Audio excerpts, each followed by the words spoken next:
Hello everyone and welcome to my channel.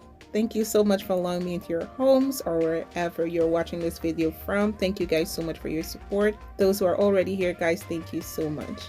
Today we will be making herb crusted roast beef, and these are the ingredients. They will also be listed in the description box along with the measurements. So to my bowl, I will be adding some McCormick Grill Mate seasoning, some dried parsley, black pepper, chopped rosemary, garlic powder, onion powder, oregano, smoked paprika, beef bouillon, and some red pepper flakes. We will mix this together until everything is combined. Then we will apply mustard, and I'm using yellow mustard and Dijon mixed together, and apply that all over the beef. All right, now we will apply the dry rub.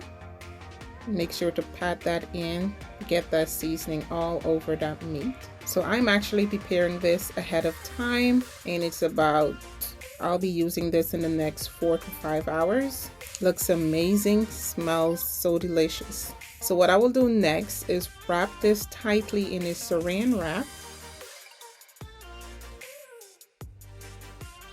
and I'll let this sit in the refrigerator for 4 hours.